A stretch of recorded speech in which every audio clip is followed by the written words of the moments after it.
Well, here we go. Monday again. Where's the weekend gone? 1st of August as well. Oh, flying by, innit? But there we are. As long as everybody's all right, staying safe and keep smiling. That's all I can say. We got schools of people down here now enjoying the lovely warm weather because it's a bit close, but there's loads of them down. As long as they're all enjoying and spending their money. Now I got just a couple of birthdays here, really. Um, Kevin Smitherham, that's my nephew. It was his birthday yesterday. I hope you had a lovely day, Kevin, and enjoyed yourself. And today is Kevin Talbot, a great friend of mine. It's his birthday today, and you enjoy yourself, Kevin. And then also is my late brother's birthday, Peter. Peter sadly lost his life when he was 9 years old, and we're talking 60. It's his birthday today. He would have been 75. Um, so 66 years ago, and well, he's with us wherever we are. When we talk about our family, we talk about 10 boys and 3 girls. Peter's always included. He's in our hearts and in our minds, really. We'll never forget him. But there we are. And so happy birthday to Peter as well. Now I'm going to do a little letter from Aunt Sarah today. I thought it was time once again to put pen to paper and leave you all know how we're doing down here. Did you know that they're having a lovely revival up chapel? We've been singing all the handsome Sankey and moody hymns every night, and some of the preaching have been brer uplifting. Mind you, one or two of them have been a bit long-winded. In fact, one of them, I won't mention no names, mind, went on so long that I was getting cramp in my leg from sitting on the hard pew. He told us that we got to be like candles and shine out in the world.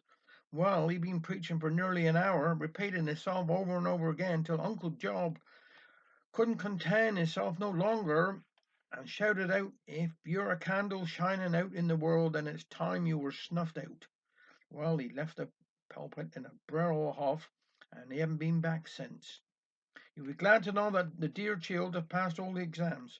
I told Mr. Jones, that's the old gentleman that I do 3 hours a week for. I said to him, I don't know who she turns after, 'cause neither her ma nor da are much scholars. He said a very funny thing to me. He said, "Well, it's all in her makeup. It's all to do with her genes." I've been puzzling my brain ever since. Well, the dear child isn't old enough to use mascara and lipstick and such. As for Jeans, there hadn't none in our family. Plenty of Besses and Marthas and Sarahs, but no Jeans. I got landed for one of those there newfangled coffee mornings the other day. You go into each other's houses and drink their coffee and pay so much. Then they give the money to charity. Well, that's good. So now it's my turn. We all agreed that we'd only serve very light refreshments, so I made a get sheath of heavy cake. I was a bit concerned about the coffee, as me and Uncle Fred only drink tea. I thought I'd be neighbourly and ask for Missus from next door, even though I can't bite her. She'd make me sick. She's always bragging about what she got. She said to me, "All I am mighty like, 'cause she defends herself. I suppose you will be serving real coffee. I got a large percolator you can borrow." I thought, yes, I knew you would, and to match the rest of it. So I said, very civil, like, "Of course I'm serving real coffee, and I've got everything under control, thank you very much." Then I went out to co-op and bought a get bottle of Kemp. Come to find out on the day, everybody was dry as gulls and wanted tea.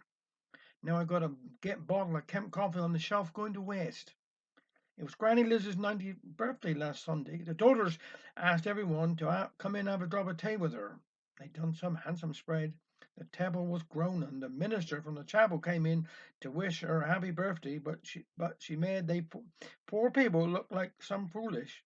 I believe she done it on purpose, 'cause she do like to stir things up a bit. You see, they made a few bottles of ginger wine to drink her health, and just as the minister was raising his glass of wine to his lips, she said, "I hope that isn't the wine that the mouse got drowned in when it was fermented in the crock."